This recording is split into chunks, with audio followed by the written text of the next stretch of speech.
ګرانو کتونکو سلامونه کوم. ملب خان شرپو ویلفیر فاونډیشن ته دغه بېوسه خلک راځي د خپل وس مطابق د هغوی سره خپل تعاون هم کوو، یو مزید چې کوم دی نو تاسو ته وړاندې کوو. ګرانو کتونکو دا کومه زنانه چې زما سره دې وخت کې په څنګ کې موجوده ده، د دې څلور لوریانې د یو ماشوم بچی دی. په دغه څلورو لوریانو کې دوه بچی چې کوم دي هغه د دوی الحمدلله موږ واده کړلې او تر دې وخته پورې خوشاله دي. والله دې خوشاله ساتي، دعاګوي ورله. او دوه نورې پیغلې دي په کور باندې. ګرانو کتونکو په دې ګرانۍ کې دا په تمبو کې اوسېږي، د دې کوټه را پرېوتې ده، د دې کور ته زه تللی ما د تېرو شپږ اووه کالو راسې موږ د دوی خصمانه وکړله، د دوی د بچو بیکونه، تعلیمونه، واده، جامې، کپړې، پیزار، اختر. خو دې وخت کې حالات ډېر زیات خراب شو. دا کال نیم چې کومه دا ډېره زیاته متاثره ده موږ د کالو کې. تر دې وخته پورې دې سره به موبایل هم نه و، اوس هم ورله موبایل پیدا کړی دی. ایخ په نیغ ورسره رابطه کولی شي، بې ځایه مه تنګوئ، انتخایي مجبوره ده. په دې غریبۍ کې دې پسې 22,000 خو بیل راغلی دی. بیلې د بیل دا کومه لانجه ده. لعنت دی په دغه حکمرانانو باندې، لعنت دی په دغه پالیسۍ جوړونکو باندې چې په خپله مزې کوي یا عیاشۍ کوي. د هېڅ قسمه څه کمي ورسره نشته. غریب سړی هغه ځان له یو ټیم روټۍ پیدا کړي، دا کونډه د خاوند دی، مړ دی. بیا هم په دې حالاتو کې چې زکات خیرات ورکړی په هغې خپل بیل جمع کړی، اوس 22,000 روپۍ بیل د کمې جمع کړي. نو نور به څه ووایو، خو بس الله دې ذلیل او خوار کړي چې څوک د غریبانانو سره ظلم کوي. او تاسو وایئ چې د غټو لپاره دې کې هېڅ قسمه سختي نه ده راغلې. خو سپید پوشه خلکه خوب هم تاسو چې کم دی نو سوال ته جوړ کړل، او داسې غریبانان به 200 روپۍ د کمې جمع کوي. ډېره ګرانه ده، څه به وایه.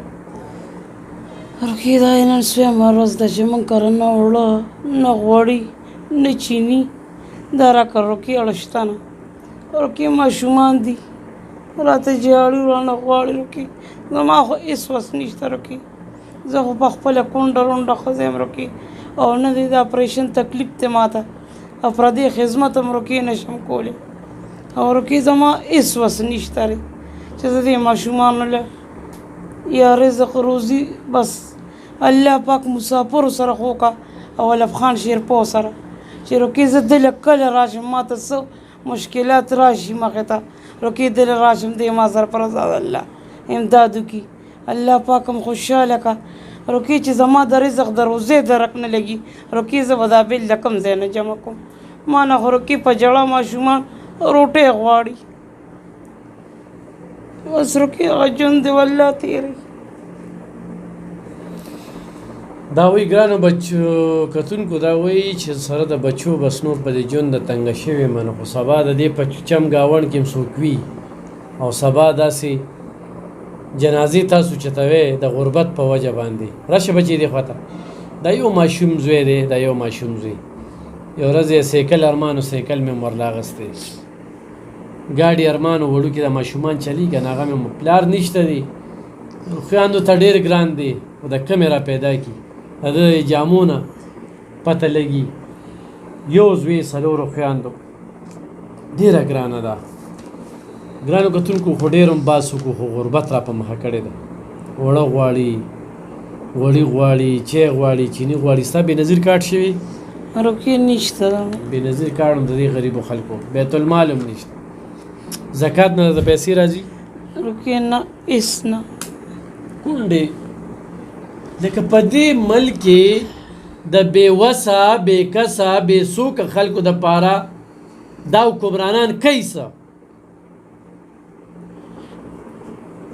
ړه خو مې وایي چې ټول راغونډ کړم او په پوړي کې وتړم او سمندر ته وغورځوم چې دا پاکستان ترې نه خالي کړو. خو بس وس هم نشته، رسایي هم ورته نشته دي. ګینې د دوی سره هم دا خال پکار دي.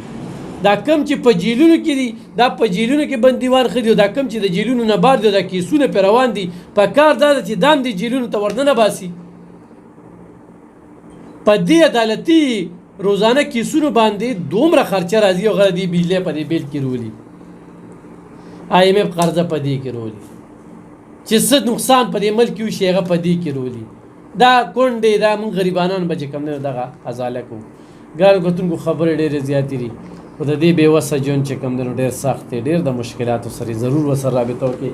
زمونږ په ټیلپي د طرف نه الحمدلله خلکو ته چې کوم دی نو کپړې پیزار او دغه یو بوجۍ د ماشومانو پکې څه چڼې وغیره وي، لوښي وي پکې، دې کې وګورئ چې لوښي وي پکې چې هغه پکې ښکلي ښکلي لوښي. نو دغه یو سیسټم روان دی، څه نه څه هغه وس دس هغه کوو، خو تاسو ورسره یې خپلې